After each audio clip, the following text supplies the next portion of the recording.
अभी सलीम साहब, आपने तो पाकिस्तान के अंदर सहाफ़त की है, और अब जो मैं सवाल करने जा रहा हूँ वो दो सवाल हैं आपसे। एक तो पाकिस्तान के अंदर सहाफ़ी, और इतने सहाफ़ी, मैंने काफ़ी अर्सा पहले 5-6 साल पहले एक आर्टिकल लिखा था जिसमें मैंने बताया था कि Karachi press club, Lahore press club, Islamabad press club में हज़ारों के करीब जो हैं सहाफ़ी रजिस्टर्ड हैं, और सबसे ज़्यादा जो है वो इस्लामाबाद में है। मेरा ख्याल है पता नहीं 7,000 थे, मुझे एग्जैक्ट याद नहीं है इस वक्त। और अभी इलेक्शन भी हुए हैं, उस इलेक्शन में ठीक ठाक मारा मारी भी हुई है, नारेबाजी भी हुई है, इससे पहले लाहौर में भी हुई थी।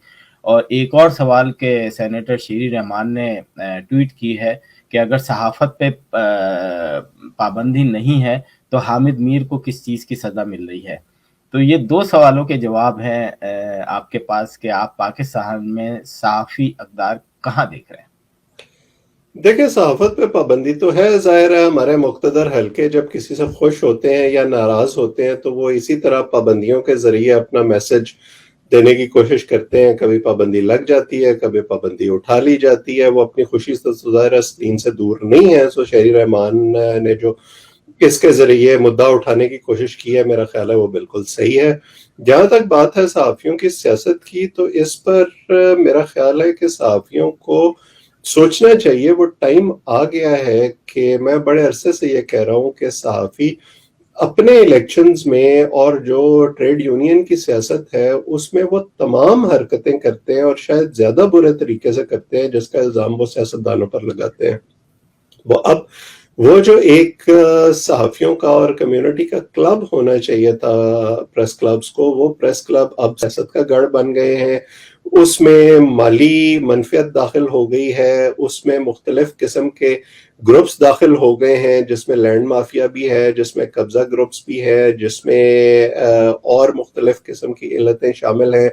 सहाफ़ी जो है वो इन ग्रुप्स के मफादात का तहफ़्फ़ुज़ करते हैं, और बदले में ये ग्रुप्स जो है वो अपने जो है पल्ले से पैसे लगाते हैं उनके इलेक्शंस में, उनको दीगर मराहत देते हैं। फिर बहुत सारे ऐसे लोग सहाफ़ियों के नाम पर प्रेस क्लब्स में दाखिल कर दिए गए हैं जिनका सहाफ़त से दूर दूर तक का ताल्लुक नहीं है, लेकिन क्योंकि जो ग्रुप इक़्तिदार में होता है उस साल प्रेस क्लब में, उसको लगता है कि शायद इस तरह हम अपने वोटों की तादाद बढ़ा सकते हैं, तो वो सिर्फ इसलिए मेंबरशिप को मज़ीद बढ़ाते चले जाते हैं। और अब सूरत हाल वहां पहुंच गई है जहां ऐसा लगता है कि हर कोई सिर्फ अपने हिस्से का जो केक का शेयर है उसको लेने के लिए पूरे का पूरा केक जो है उसको बर्बाद करने पर तुला हुआ है। और अगर ये सूरत हाल मजीद आगे चली तो जो इस वक्त सहाफ़ियों के बारे में अमूमी राय मुआशरे में पाई जाती है कि ये ब्लैकमेलर हैं,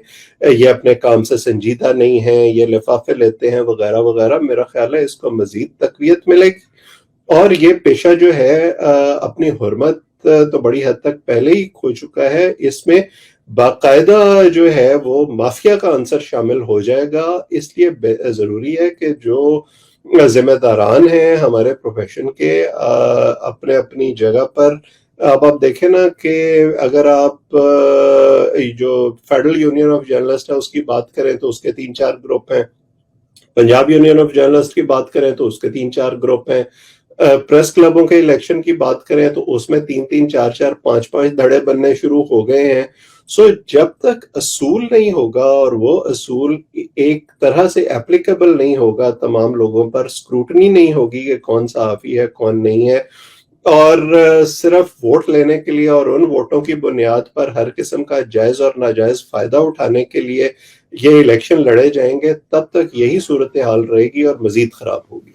अच्छा अवैध साहब, हमने देखा कि चाहे यूरोप हो, अमेरिका हो या और दूसरे ममालिक हो, हर जगह पाकिस्तानी प्रेस एसोसिएशन या पाकिस्तानी सहाफ़ी जो हैं वो कहीं ना कहीं किसी न किसी तरीके से एक ग्रुप बना के उसको रजिस्टर करा के काम करें। लेकिन हमने देखा कि जब भी पाकिस्तानी सहाफ़ी या बाहर, जैसे यूनुस खान को एक पाकिस्तानी मिनिस्टर ने गालियां दी थी और बुरा भला कहा था, उनके साथ स्टैंड खड़े नजर नहीं आते।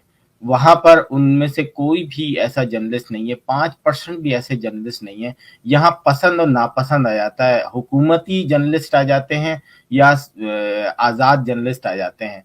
तो इसको आप किस तरीके से देखते हैं कि ये भी तो एक पाकिस्तान की एक बहुत बड़ी तादाद چاہے وہ پیڈ ہو یا نہیں ہو، لیکن وہ مختلف چینلز کے لوگوں اور اخبار کے آئی ڈی کارڈ لیے ہوئے سرگرم نظر آتے ہیں. یورپ کے اندر بہت زیادہ ہیں، اور میں خود بھی جب 2 سال پہلے گیا تھا، 3 سال پہلے گیا تھا، تو میں خود دیکھ کے حیران رہ گیا تھا. ایک بڑی تعداد وہاں پر بھی موجود ہے، لیکن جب کسی صحافی کے ساتھ کچھ ہوتا ہے تو وہ کھڑے نظر نہیں آتے. تو یہ ڈیوائڈ کیسا؟ دیکھیں، یہ جو بیرون ملک صورتحال ہے پاکستانی صحافیوں کی، اس میں تو میں ان صحافیوں سے زیادہ جو ان کے ادارے ہیں ان کو قصوروار سمجھتا ہوں. کیونکہ اگر کوئی ادارہ کسی کو ملازم رکھتا ہے بیرون ملک میں اور اس کو باقاعدہ تنخواہ نہیں دیتا، باقاعدہ مراعات نہیں دیتا، تو اس کا مطلب یہ ہے کہ وہ اس کو سنجیدہ نہیں لے رہا جو اس کا نمائندہ ہے اس ملک میں. تو اگر وہ ادارہ خود سنجیدہ نہیں لے گا تو پھر وہ کمیونٹی جس میں سب کو پتا ہوتا ہے کہ اس کو پیسے مل رہے ہیں یا نہیں مل رہے، یا یہ فری لانس کام کر رہا ہے، وہ کتنا سنجیدہ لیں گے اس کو.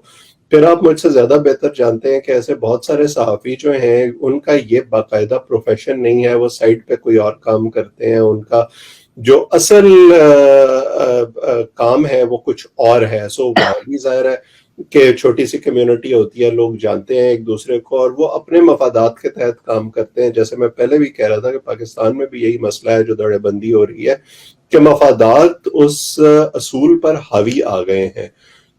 سو جب تک یہ ہوتا رہے گا، چاہے وہ صحافی ملک کے اندر ہوں یا ملک کے باہر ہوں، تب تک یہ معاملہ حل نہیں ہوگا.